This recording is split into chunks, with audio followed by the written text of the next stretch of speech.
Nsatibom, Nsurubium Federal Constituency. I'm from Akwa Ibom State.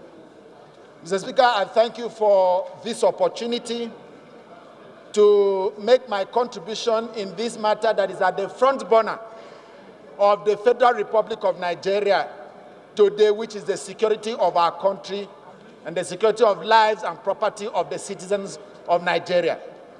Let me start by commending my colleague, Honorable Shamsuddin, for timelessly bringing that matter of urgent public importance before us for us to discuss. Though my contribution and debate would have to incorporate the general security situation in the country, because I believe that that is the greatest problem that we are being faced with today. And the earlier we resolve them, the better for our economy, the better for our children, and then the better for the country at large. So, Mr. Speaker, yesterday evening on my way towards Apo by NEPA, I saw a long convoy of police officers heading to Gudu Cemetery. 30 minutes later, I saw it in the news that the Deputy Commissioner of Police has been killed in the course of the crisis that happened yesterday. Mr. Speaker, we might just say, yes, it's an individual. But can we as a country consider the amount of resources that has been put to train that Deputy Commissioner of Police to rise from his very first position to the Deputy Commissioner of Police? What a resources that has been wasted. Mr. Speaker, again, a man left his house in the morning and left his family only to be found in the cemetery in the evening. These are the tiny issues that we overlook, but it is very critical, Mr. Speaker. If it is not happening to us today, does not mean that those who it's happening to are very unfortunate. So, Mr. Speaker, again, I saw in the news that a journalist, a member of the NYSC, a core member, was mauled down by stray bullet. That is another resource wasted. So much money by the parent put into train such child, and as a core member, lost his life. Mr. Speaker, these are situations that can be avoided. I know that those families are in grief today.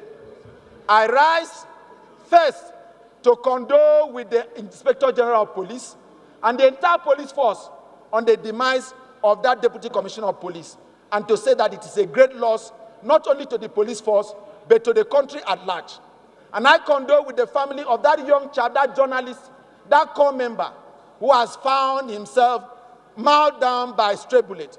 So, Mr. Speaker, on the basis of this, we want to rise, standing on the authority given to us by the Constitution of the Federal Republic of Nigeria, Section 11, which gives us the order, which gives us the strength, the legislative power and competency to make laws for public security and safety.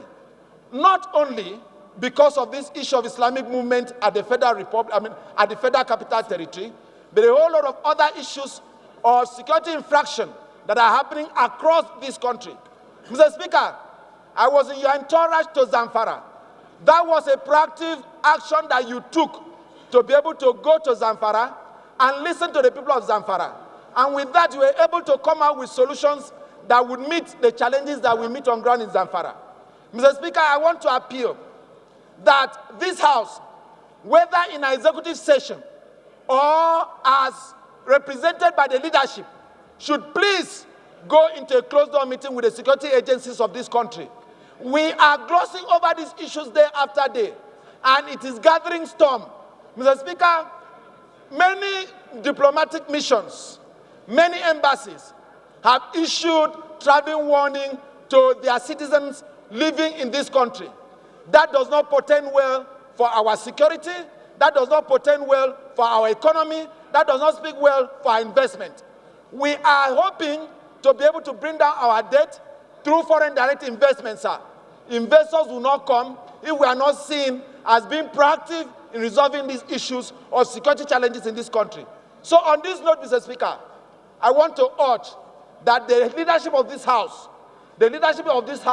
should invite the security agencies to meet with the leadership so that we know actually what are their problems, what are their challenges, and the way we can sit down together to prefer solutions to these challenges. So I rise to lend my voice to that motion that has been brought by my colleague, but to disagree that they should not be proscribed.